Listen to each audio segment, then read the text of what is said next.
Sa video ito ay mag-install tayo ng OEM handle switch na pwede sa Honda Click version 2, 3, 4 at Honda Click 160 na meron ng passing light at also hazard switch. So titingnan na rin natin kung totoo nga bang plug and play lamang ito para sa ating mga motor. Also, i-review na rin natin yung quality ng item na ito at syempre kung paano yung DIY na pag-i-install nito sa ating mga motor. Magandang tanghali sa inyo, Moto Arc here. At sa video ngang ito ay installan natin ng bagong OEM left handle switch itong ating si Scarlett. So itong left handle switch na ito ay meron na siyang hazard, passing light, tapos high and low syempre meron pa rin, left and right signal light. Tapos yung kagandahan nito, yung busina niya nasa ilalim at pwede mo siyang pitik-pitikin. So parang kung gusto mo lang pumitik ng busina, ayan, mapipitik mo siya. So ganito yung gustong busina kagaya doon sa ADB po natin. Ganyan siya. Napalitan kasi yun ng pang by LED. Pero yun, ito install muna natin to kay Scarlett natin. At pwede po ito by the way sa mga version 2, Click 125, 150, version 3 or 4, at saka po sa mga Click 160. So may variation lang po kung o-order po kayo. Check nyo na lang po kung saan nyo siya i-install. Yung mga pang version 2 kasi is meron siyang parang built-in na relay dito.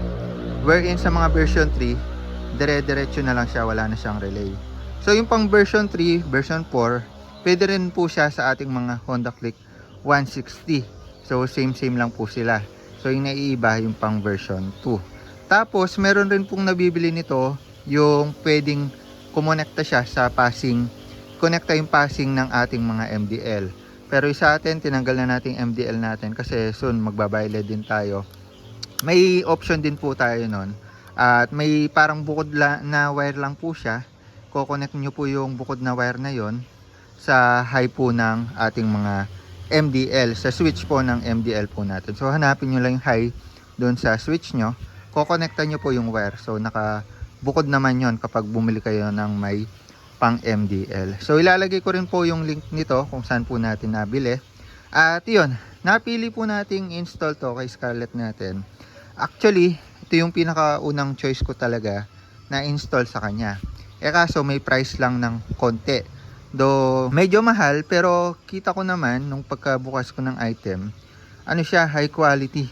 Maganda yung tornilyo, high class yung plastic. Hindi siya tulad nung mga una nating in-install kay Scarlett na Domino, which is ngayon balitaan ko rin kayo, no? So yung Domino po natin na to, budget meal lang syempre. Pero sa quality naman niya, hindi tayo mag-expect na sobrang maganda yung quality, pero tumagal naman siya. Actually pinagtiyagaan ko na lang siya ng mga recent month kasi yung kanyang hazard kailangan ng ilong press bago lumitaw. Ayun, kailangan siyang long press. Pag binitawan ko, ayan, hindi na siya gumagana. Tapos sa busina kasi, ito nahihirapan akong pumitik. Kumbaga ang hirap compared dito ka lang pipindot. Tulad niyan, di ba? Mapipitik mo. So kung may kakilala ka sa daan, gusto mo lang pitikan, pipitikan mo lang, no? Yung pitik na busina. Yung signal light okay pa. High and low niya, parang naglolo ko.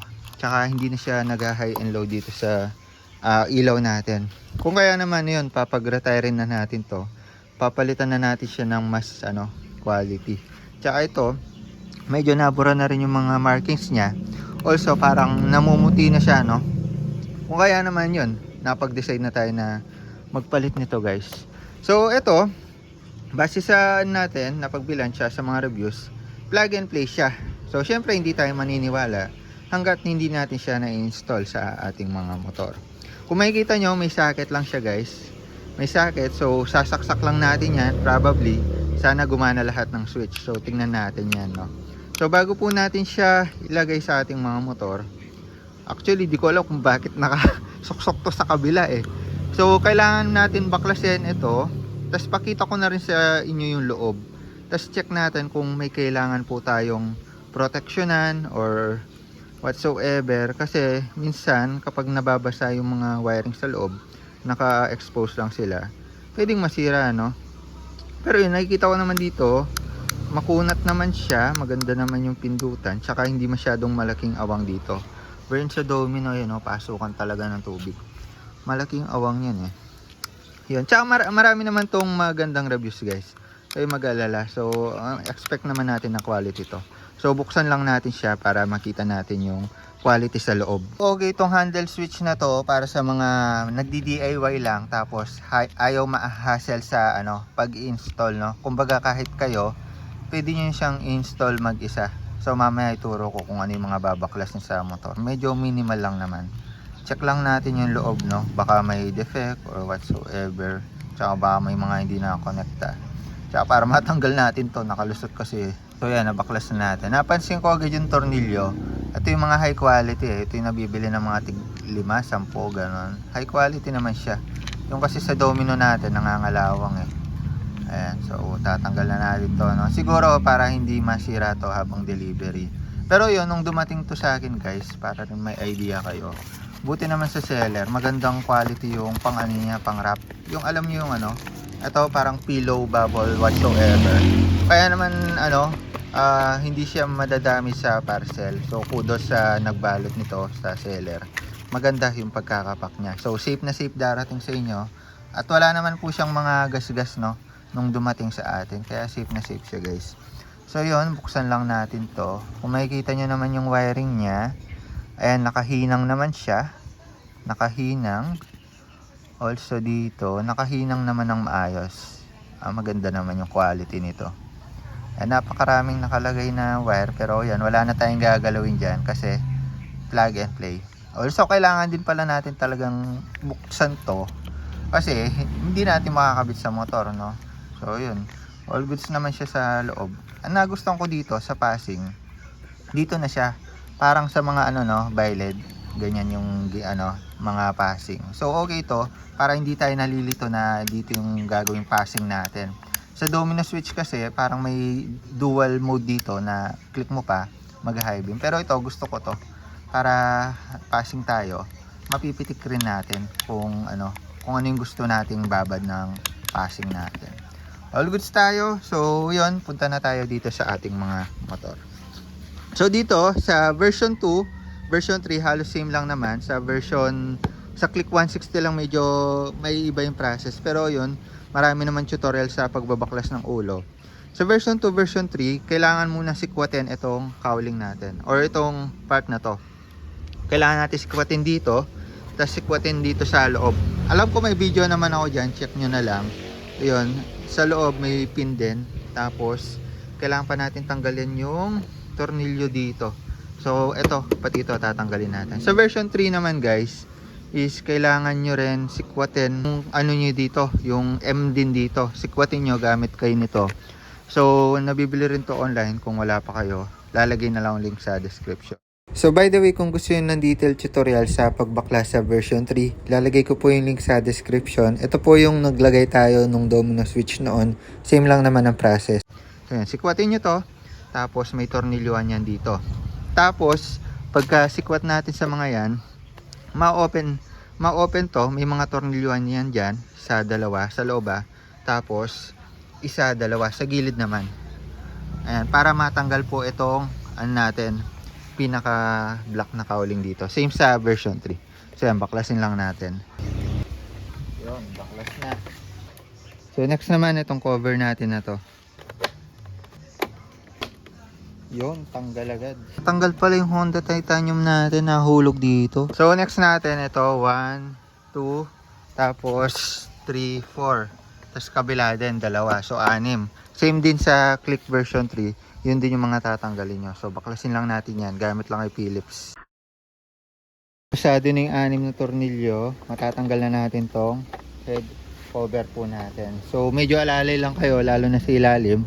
Same sa version 3. Baka maputol. Ayan, pero ipadaan nyo lang itong part na to. Ayan o. Medyo ibababa nyo lang yan. So yan, baklasado na. Tapos dito sa part na to may makikita tayo socket. So para matanggal nyo yan dito sa bakal, nakadikit kasi yan, iluwag nyo lang siya, tapos ibaba nyo para mahugot po natin. Iangat pala, angat, pindot, angat. Ayan, para mahugot natin dun sa bakal, ay yung bakal.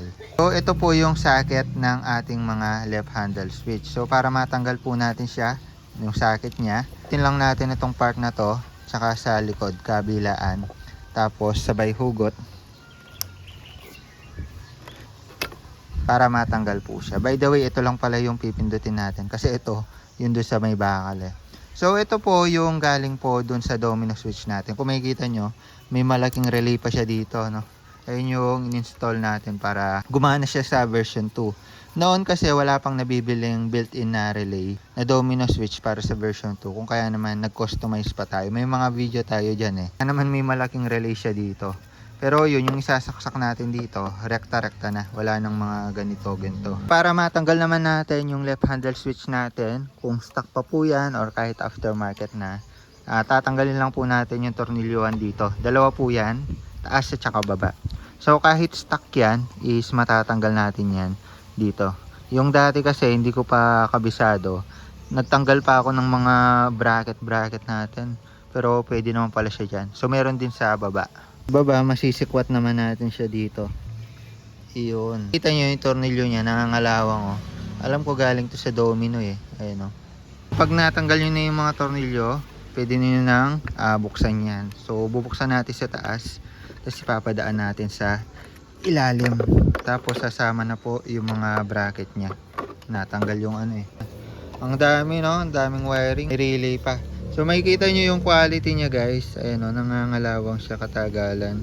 Kaya naman ito, budget meal lang talaga. Tapos hindi siya pang permanent no, hindi siya pang matagalan talaga. Sa quality, dahil medyo mas mahal nga itong OEM, pati mga tornilyo niya sa loob, nakikita ko. Ano siya, yung mga original, hindi siya yung mga bakal na nangangalawang. Medyo grayish kasi na to, alam ko original yan. Hindi agad-agad nasira. Parang ganito yung mga tornilyo ng stock natin eh. So yan, install na natin tong handle switch natin guys. So dito pala may nilagay na yung electrical tape kasi yung domino handle switch. Medyo maluwag siya. Sa stock kasi natin parang may ano siya dito, nakabukol or parang may kutil. Papasok siya dito sa bakal. Pero yung mga aftermarket katulad ng domino at saka ito, wala silang mga kutil. So ibig sabihin, kailangan natin ng pampasikip. So yung nilagay ko dyan, electrical tape, mga 2 or 3 ikot lang ata ito. Check natin kung ubra na siya or kung maluwag pa or masikip. So yan, ipasok naman natin dito sa likod. Kung medyo masikip, usog nyo lang ng konting handle grip nyo. Ayan o, sok na sok lang. Tapos dito naman sa likod, ayan, swak nyo lang siya dito sa kabilang part. Ayan, para mag-swak. Tapos ipadadaan natin itong parang wire nya dito sa ilalim. So mamaya ko-connect natin. Fit lang muna natin to. Parang palagay ko, swak lang yung electrical tape natin. Pero kung walang electrical tape, palagay ko maluwag yan. So nakikita ko rin sa ibang reviews, kailangan lagyan ng pampasikip. So bago natin siya higpitan, lagyan ng tornilyo, connect lang natin itong mga socket po niya. So napaka basic lang naman i-connect niyan. Pasok nyo lang, positioning, yung may dalawang linya dyan, dito nyo ipapasok itong part na to. So yung may pang lock natin, kasi magkaiba yan, baka magkabaligtad kayo. Pero yun, do hindi naman siya papasok, ipebera yan. Swak nyo lang dyan, ayun o, mag-glide siya dun sa linya. Tapos pag narinig nyo na tumunog, okay na yun. So check natin kung gagana yung mga controls dito. Yan, testing natin, check natin, open natin yung engine natin. Ayan, tingnan natin lahat, unahin natin yung busina. Gumagana yung busina. Signal lights, kaliwa. Ayun, gumagana. Kala ko hindi umiilaw eh. Umaga pala kaya hindi masyadong kita. Gumagana. Ngayon, hazard. Gumagana naman siya. Tapos tignan ko dito sa likod. Ayun, gumagana naman siya dito sa likod. High and low. Naka-high pala siya. Ayan, high, low, high, low. Check ko nga para makita ko rin. Ayun, gumagana siya guys. Gumagana. Tapos yung passing natin. So kapag magpa-passing tayo, kailangan naka-low beam yan. Tapos pipindutin natin yung passing.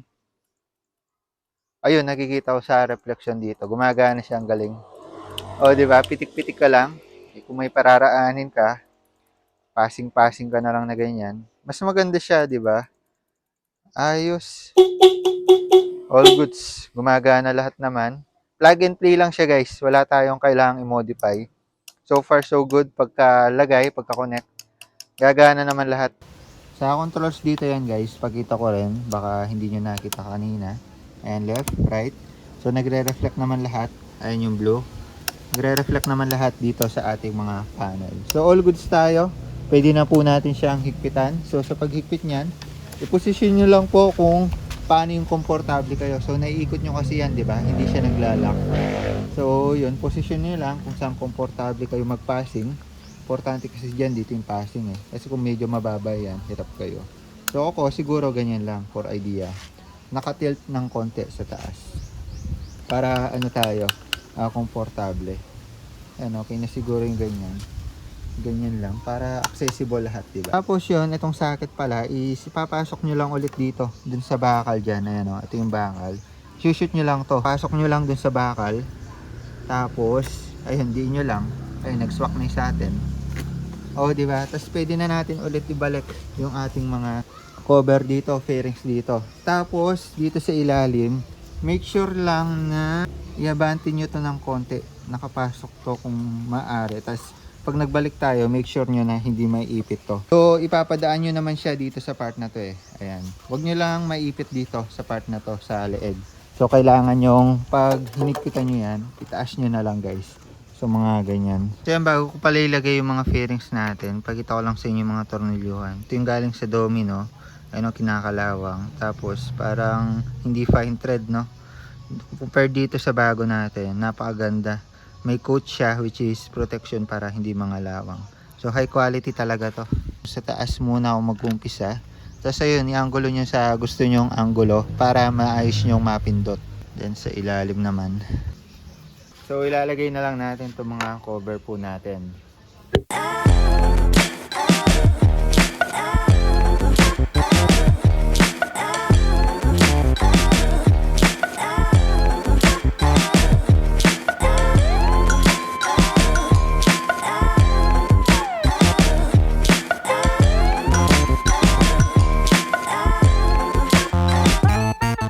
So yun, nailagay na po natin yung ating mga fairings at wala naman po tayo naging problema sa ating mga handle switch. So dito sa wire natin, napadaan naman po natin yan sa taas. Medyo nakalitaw lang tong relay, hindi na natin maipasok. Pero all goods lang naman, hindi naman siya nakaharang or pangiting yan. Sa V3 160, rekta-rekta lang yan kasi wala siyang relay dito eh. Pero yun, sa design po niya, nagustuhan po natin. Napakaganda, bumagay po siya sa ating mga motor. Also sa mga switches po natin, di naman po siya mahirap gamitin. Kung nasanay lang po kayo sa stock, yun, maninibago kayo ng konti. Pero ito, mas maganda siyang gamitin. Ayun, no? May passing. Passing, di naman tayo malilito. Dito lang yan. Tapos sa busina, pwede nating pitik-pitikin. Tapos kung trip nyo pagsabay niyan, para magmukhang nakadayo din, no? Pwede naman yan, para talagang masesenya sa inyong kaharapan nyo. All goods guys, napakalutong. Ang ganda ng mga controls niya.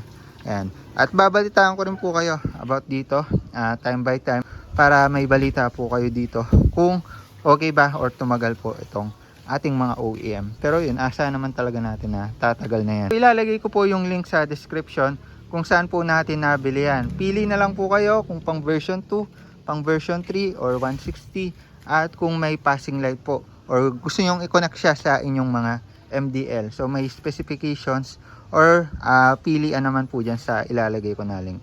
Kayo na pong bahalang umorder. So yun, sana nakatulong tong video na ito. The more click, the more you know. Plug and play left handle switch para sa ating mga motor. Quality at napaka daling gamitin. Ayun lang. Bye bye.